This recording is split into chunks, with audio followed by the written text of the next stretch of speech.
Hello everyone, I am Meghna Maiti. I have done my BSc from Raja Narendralal Khan Women's College and recently I got a chance to pursue my MSc from RKM VERI. Today I am going to share my interview experience with you. Thank you Sotto sir for giving me this opportunity to share this interview experience.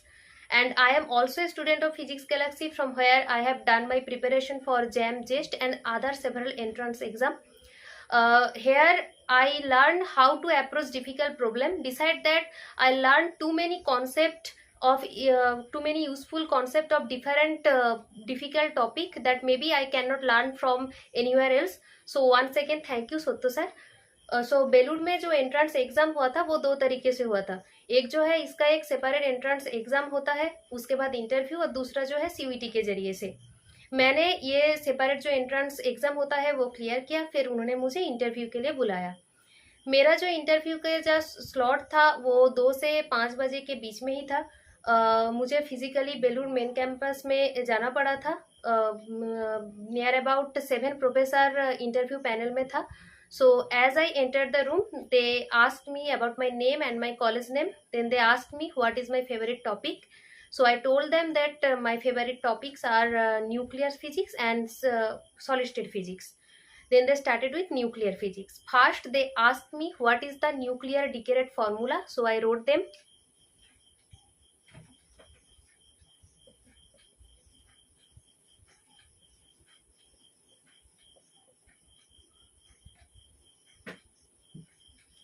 फिर उन्होंने मुझे binding energy के साथ atomic number का जो curve है वो draw करने के लिए बोला।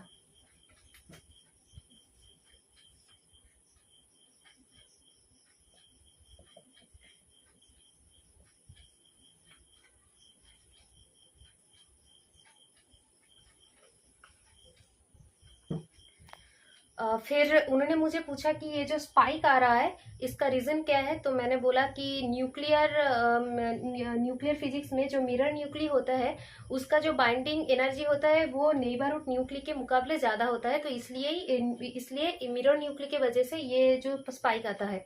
फिर उन्होंने मुझे बोला कि ठीक है।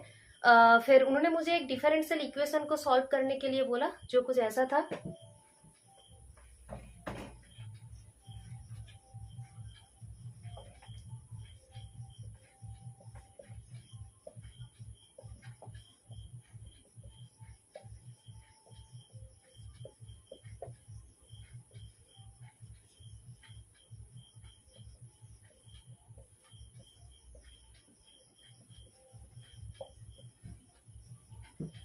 उन्होंने बोला कि ठीक है। फिर उन्होंने मुझे और एक इक्वेशन को बोर्ड में लिखने के लिए बोला और उसको सॉल्व करने के लिए बोला।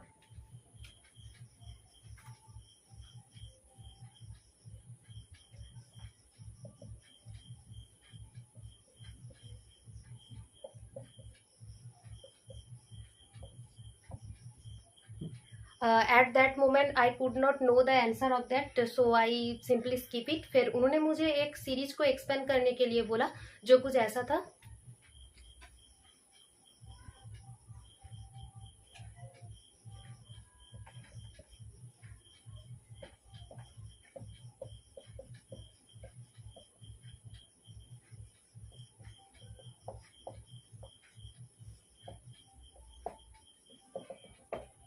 मैंने सिर्फ 2 टर्म ही लिखा, तो फिर उन्होंने बोला कि ठीक है। फिर उन्होंने मुझे एक कांस्टेंट टर्म को बोर्ड में लिखने के लिए बोला।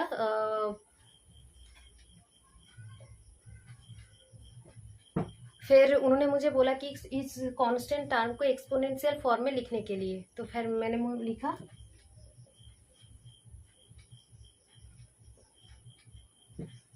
उन्होंने बोला ठीक है।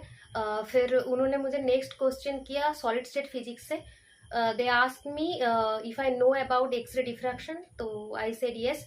फिर उन्होंने मुझे पूछा कि एक्सरे डिफ्रैक्शन में पार्टिकुलरली एक्सरे एटॉम के किसके साथ इंटरेक्ट करता है, प्रोटॉन या फिर न्यूट्रॉन। तो मैंने बोला कि इलेक्ट्रॉन के साथ एक्चुअली एक्सरे इंटरेक्ट करता है। फिर उन्होंने मुझे पूछा कि ब्रैग्स लॉ को बोर्ड में लिखने के लिए।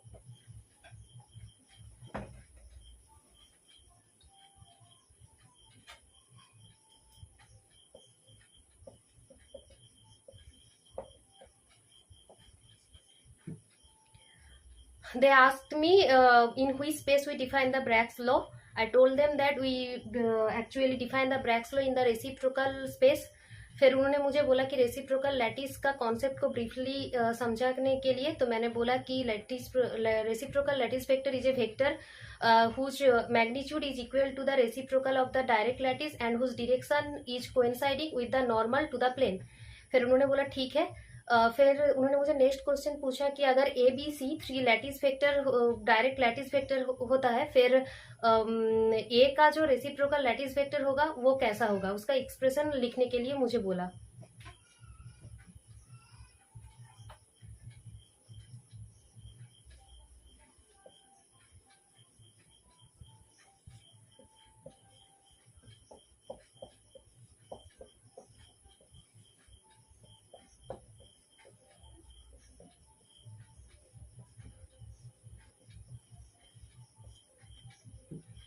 फिर उन्होंने बोला कि ठीक है. फिर उन्होंने मुझे जियोमेट्रिकल स्ट्रक्चर फैक्टर का जो एक्सप्रेशन होता है वो बोर्ड में लिखने के लिए बोला.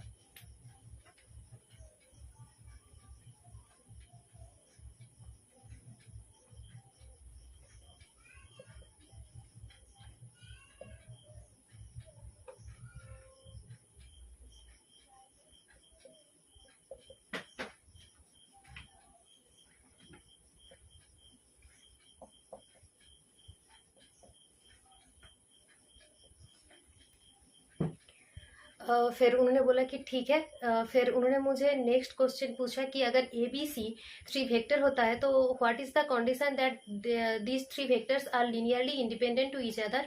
तो मैंने बोला कि अगर इन 3 वेक्टर का स्केलर ट्रिपल प्रोडक्ट अगर नॉट इक्वल टू 0 होता है तो फिर ये 3 जो वेक्टर है वो लिनियरली इंडिपेंडेंट होगा.